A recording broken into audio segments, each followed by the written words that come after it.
मणिपुर मणिपुर तो चिल्ला रहे हैं, पंचायत इलेक्शन में 50 से ज़्यादा लोग मर गए। कर्नाटक में इलेक्शन हुआ, एक भी लोग नहीं मरा। बिहार में इलेक्शन होता है, एक लोग नहीं मरता है। उत्तर प्रदेश योगी, बाप रे, वो कट्टर हिंदुत्व, वो वहाँ इलेक्शन होता है, लोग नहीं मरते। यहाँ पंचायत इलेक्शन में 50 से ज़्यादा लोग मर गए।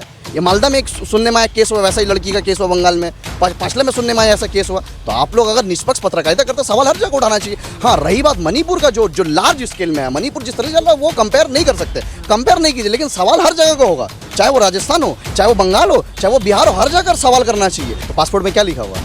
भारत लिखा हुआ है। आधार कार्ड में क्या लिखा होता है? आप विदेश जाते हैं तो क्या बोलते हैं? I am from India, I came from India, I live in India, क्या कहते हैं वहाँ? I live in Bharat. हर जगह आपको इंडिया मिलेगा। देखिए, ये लोग असल में अंग्रेज का दलाल थे। वीर सावरकर भी अंग्रेज का हिजड़ा सावरकर भी अंग्रेज का दलाली किया है। सबसे पहली बात, जो अलायंस है, इस अलायंस में बहुत ऐसे लोग हैं जो ऑलरेडी बीजेपी के साथ मिले हुए हैं और बीजेपी के साथ सरकार बनाए हैं, उन लोग इस अलायंस में है। लेकिन देखिए, असदुद्दीन ओवैसी साहब को, अब बदरुद्दीन अजमल साहब को इंडिया गठबंधन से निकाल दिया गया। क्यों निकाले भाई? आप सबसे पहली बात देखिए, मोदी जी शादी करके बीवी को साथ रखते और एक उनका बेटी होती तो शायद औरत का, बेटी का, लड़कियों का इज्जत, मोहब्बत, दर्द क्या होता है, शायद मोदी जी को एक बाप, पति होने का नाते पता चलता। लेकिन मोदी जी तो किए नहीं है। तो ये जो हिंदुस्तान का माहौल बन रहा था 2004 के बाद से, ये लोगों को समझ आना चाहिए था कि ये माहौल रोकना चाहिए था। ये सेकुलर लोगों को, हिंदू मुस्लिम सबको रोकना चाहिए था। मणिपुर में जिस तरीके से 3 महीने से चल रही है, बहुत दर्दनाक घटना है। मतलब मोदी जी कहते हैं कि मोदी जी का भक्त जो गोबर खाते और मूत पीते हैं, उन लोग बोलते हैं कि मोदी जी यूक्रेन और रशिया का वॉर रुका दिए।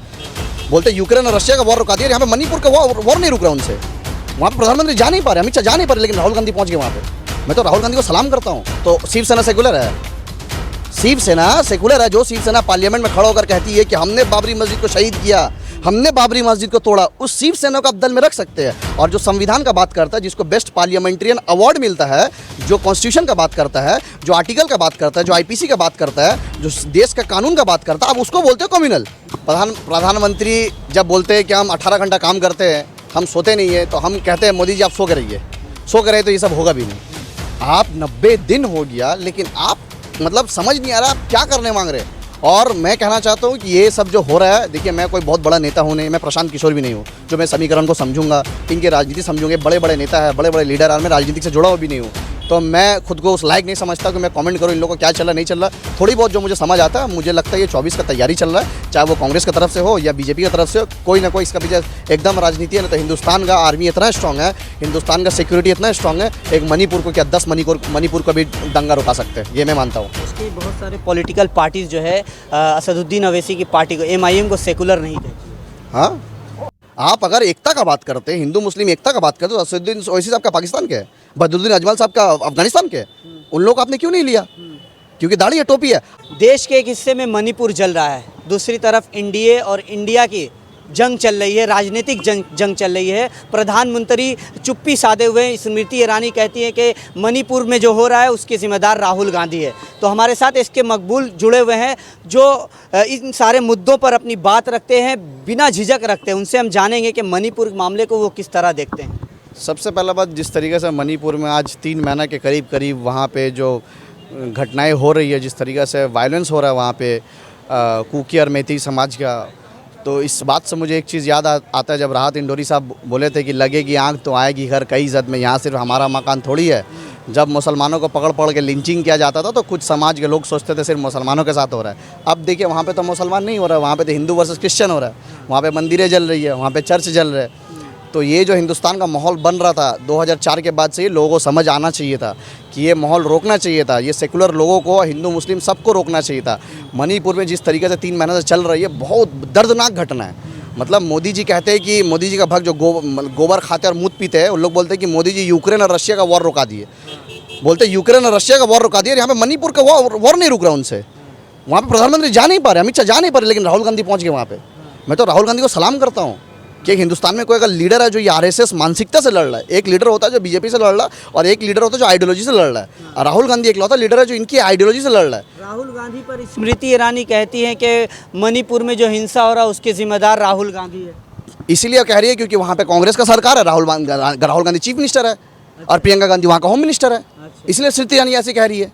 देखिए, इनका आरोप प्रत्यारोप राजनीति में चलता है, लेकिन आप इसका चक्कर में हज़ारों का तादाद में लोगों का जान जा रहा है। लोग घर नहीं है, उनका घर उजाड़ दिया गया। नॉर्मल लोग हथियार लेकर घूम रहे हैं। आपको देश का मजाक बना दिए।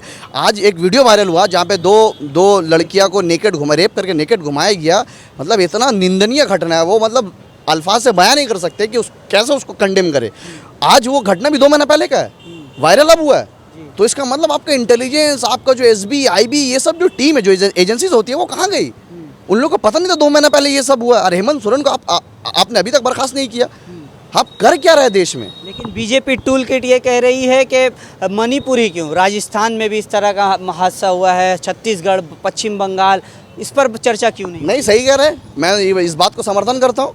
आप लोग जितना पोर्टल वाले, जितना मीडिया वाले हैं, आप लोग नहीं पता कौन सा पार्टी से पैसा लेकर काम करते हैं। मणिपुर तो चिल्ला रहे हैं। पंचायत इलेक्शन में 50 से ज़्यादा लोग मर गए। कर्नाटक में इलेक्शन हुआ, एक भी लोग नहीं मरा। बिहार में इलेक्शन होता है, एक लोग नहीं मरता है। उत्तर प्रदेश, योगी, बाप रे, वो कट्टर हिंदुत्व, वो वहाँ इलेक्शन होता है, लोग नहीं मरते। यहाँ एक पंचायत इलेक्शन में 50 से ज़्यादा लोग मर गए। ये मालदा में एक सुनने में आया केस हुआ, वैसा ही लड़की का केस हुआ बंगाल में। पांचले में सुनने में आया ऐसा केस हुआ। तो आप लोग अगर निष्पक्ष पत्रकारिता करते, सवाल हर जगह उठाना चाहिए। हाँ, रही बात मणिपुर का, जो लार्ज स्केल में है, मणिपुर जिस तरह से चल रहा है, वो कंपेयर नहीं कर सकते, कंपेयर नहीं कीजिए। लेकिन सवाल हर जगह का होगा, चाहे वो राजस्थान हो, चाहे वो बंगाल हो, चाहे वो बिहार हो, हर जगह सवाल करना चाहिए। हाँ, बीजेपी से भाग इसमें कोई दो राय है ही नहीं। सबसे पहली बात देखिए, मोदी जी शादी करके बीवी को साथ रखते और एक उनका बेटी होती, तो शायद औरत का, बेटी का, लड़कियों का इज्जत, मोहब्बत, दर्द क्या होता है, शायद मोदी जी को एक बाप, पति होने का नाते पता चलता। लेकिन मोदी जी तो किए नहीं है। और योगी जी शादी ही नहीं किए, फिर लव जिहाद की बात करते हैं, घर वापसी की बात करते हैं। तो हिंदुस्तान को जिस तरीक़ा से कि हिंदू मुसलमान का दंगा में, हिंदू मुसलमान का जो मानसिकता में जहर घोला गया, इस जहर में अब लोगों को सही, गलत, हक, सच कुछ समझ नहीं आ रहा है। उन लोग जहर में डूब चुके हैं। तो ये जहर से निकालने के लिए 2024 में मोदी जी को, बीजेपी को देश से लात मार के निकालने होगा, तब जाके हिंदुस्तान शांति में आएगा। तो इंडिया अलायंस को किस तरह देखते हैं आप? सबसे पहली बात, जो अलायंस है, इस अलायंस में बहुत ऐसे लोग हैं जो ऑलरेडी बीजेपी के साथ मिले हुए हैं और बीजेपी के साथ सरकार बनाए हैं।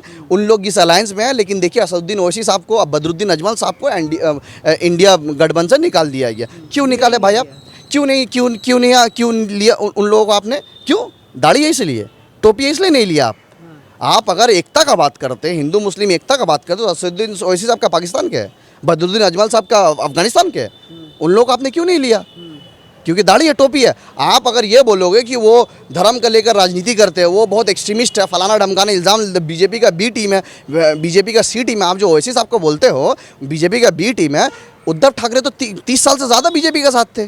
केजरीवाल कहता है कि नोट में कृष्ण भगवान का छपवा देना चाहिए। जितना आरएसएस का चड्डीधारी आपके पास है और आप असदुद्दीन ओवैसी साहब को बी टीम बोलते हो। वाह भाई वाह, क्या दोहरा मापदंड आपके अंदर। देश के बहुत सारे पॉलिटिकल पार्टीज जो है असदुद्दीन ओवैसी की पार्टी को, एमआईएम को सेकुलर नहीं कहती। हाँ, तो शिवसेना सेकुलर है? शिवसेना सेकुलर है। जो शिवसेना पार्लियामेंट में खड़ा होकर कहती है कि हमने बाबरी मस्जिद को शहीद किया, हमने बाबरी मस्जिद को तोड़ा, उस शिवसेना को आप दल में रख सकते हैं। और जो संविधान का बात करता है, जिसको बेस्ट पार्लियामेंट्रियन अवार्ड मिलता है, जो कॉन्स्टिट्यूशन का बात करता है, जो आर्टिकल का बात करता है, जो आईपीसी का बात करता है, जो देश का कानून का बात करता है, आप उसको बोलते हो कम्युनल। वाह भाई वाह, तो इंसाफ तो जनता करेगी। इंडिया अलायंस में क्या एमआईएम को लाना चाहिए? सबको लाना चाहिए, सबको लाना चाहिए। सिर्फ वो दल को जो बीजेपी का साथ है, जो बीजेपी का साथ देना चाहती है, जो बीजेपी को हराना नहीं चाहता। और मैं, आप लिख लेना, जो इंडिया अलायंस बना है, इसी में से कुछ दल है बीजेपी का है, जो पहले देखिए दल कितना दिन टिकता है, ये अलायंस कितना दिन टिकता है। मोदी जी है, मोदी जी बहुत बड़े बाबा है। मोदी जी कुछ भी कर सकते हैं, फूंक देते हैं, यूक्रेन और रशिया का वॉर रुक जाता है। उसके बाद मोदी जी आने के बाद देखते हैं ना, बड़े बड़े बाबा को पैदा कर दिया है। बागेश्वर धाम, वो कैंसर ठीक कर देता है, पर्ची लिख देता है, फिर वो बोलता है ओम शिव शिव बैलेंस, वो हाइट बढ़ जाता है। यही सब देश में चल रहा है। बागेश्वर धाम तो ये भी बोला था कि बालासोर एक्सीडेंट उनको पता था, तो बागेश्वर धाम को तो अरेस्ट करना चाहिए, उनके ऊपर केस होना चाहिए। सबसे बड़ा देशद्रोही है बागेश्वर धाम, आतंकवादी है बागेश्वर धाम, ढोंगी है बागेश्वर धाम, गद्दार है बागेश्वर धाम, चोर है, फ्रॉड है बागेश्वर धाम। अगर तुमको पता है इसका, तो तुम एंटी हिंदू हो। जब तुमको पता था कि वहाँ पे बालासोर में एक्सीडेंट होना, तो क्यों नहीं रोके तुम तो हिंदू को मार दिए। सबसे ज़्यादा तो मरने वाला हिंदू था। तुम कौन सा हिंदू राष्ट्र की बात करते हो? तो बागेश्वर धाम और जितना जो करौली बाबा, ये सब जितना ढोंगी, एक तो बाबा देकर राजस्थान में लात मार रहा है, घूसा मार रहा है, औरत लोग का सीने में घूसा मार रहा है, बोलते ठीक हो जाएगा, लात मार रहा है, जो लेंटा लात मार रहा है। कैसा तुम, ये धर्म, तुम्हारा धर्म का मजाक तुम खुद उड़ा रहे हो। ये कौन सी धर्म है भाई? तो इंडिया को लेकर के और एनडीए वर्सेस इंडिया, भाजपा कह रही है कि इंडिया जो है ब्रिटिश का दिया हुआ नाम था, हम भारत कहते हैं इसको। तो ये तो देशद्रोही है। तो पासपोर्ट में क्या लिखा हुआ? भारत लिखा हुआ है। आधार कार्ड में क्या लिखा होता है? आप विदेश जाते हैं तो क्या बोलते हैं? I am from India, I came from India, I live in India, क्या कहते हैं वहाँ?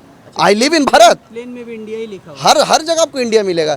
देखिए ये लोग असल में अंग्रेज़ का दलाल थे। वीर सावरकर भी अंग्रेज़ का दलाल, सॉरी हिजड़ा सावरकर भी अंग्रेज़ का दलाली किया है, ठीक है। उसके बाद ये लोग भी, इंडिया पाकिस्तान का मैच होता है तो ये लोग इंग्लैंड को सपोर्ट करता है, माफ़ कीजिएगा, इंग्लैंड और पाकिस्तान का जब मैच होता है तो इंग्लैंड को सपोर्ट करता है। अबे जो लूट कर चला गया, जो देश को बर्बाद कर दिया, तो उसको सपोर्ट कर रहे हो, पाकिस्तान को सपोर्ट नहीं कर रहे हो। जो जिस तुम अखंड भारत का बात करते हो, पहले वो इंडिया का हिस्सा हुआ करती थी।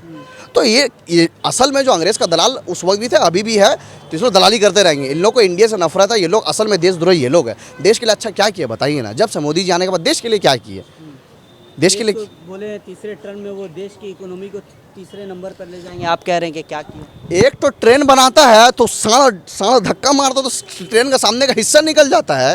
पेट्रोल 100 रुपया हो गया। एक सड़क मोदी जी ओपनिंग करना है तो दूसरा दिन सड़क खराब हो जाता है। देश का बेरोजगारी कहाँ चला गया, देश का मीडिया का स्तर देख लीजिए, भूखमरी का स्तर देख लीजिए। एक अच्छा यूनिवर्सिटी नहीं बनाया, कॉलेज नहीं बनाया, अस्पताल नहीं बनाए। बेरोजगारी में आज 70 साल में सबसे ज़्यादा, आप कौन सा तरक्की की बात कर रहे हैं आप? एक आखिरी सवाल ये करूंगा कि मणिपुर मामले को लेकर क्या रेजोल्यूशन आप देना चाहेंगे कि क्या होना चाहिए? क्या प्रधानमंत्री अब चुप्पी तोड़ें? प्रधानमंत्री जब बोलते हैं कि हम 18 घंटा काम करते हैं, हम सोते नहीं है, तो हम कहते हैं मोदी जी आप सो के रहिए, सो के रहे तो ये सब होगा भी नहीं। आप 90 दिन हो गया, लेकिन आप मतलब समझ नहीं आ रहा आप क्या करने मांग रहे। और मैं कहना चाहता हूँ कि ये सब जो हो रहा है, देखिए मैं कोई बहुत बड़ा नेता हूँ नहीं, मैं प्रशांत किशोर भी नहीं हूँ जो मैं समीकरण को समझूंगा, इनके राजनीति समझूंगे। बड़े बड़े नेता है, बड़े बड़े लीडर, और मैं राजनीति से जुड़ा हुआ भी नहीं हूँ, तो मैं खुद को उस लायक नहीं समझता कि मैं कमेंट करूँ इन लोगों को क्या चल रहा नहीं चल रहा। थोड़ी बहुत जो मुझे समझ आता है, मुझे लगता है ये 24 का तैयारी चल रहा है, चाहे वो कांग्रेस की तरफ से हो या बीजेपी की तरफ से हो, कोई ना कोई इसका पीछे एकदम राजनीति है। ना तो हिंदुस्तान का आर्मी इतना स्ट्रांग है, हिंदुस्तान का सिक्योरिटी इतना स्ट्रांग है, एक मणिपुर को क्या 10 मणिपुर का भी दंगा रुका सकते हैं, ये मैं मानता हूँ।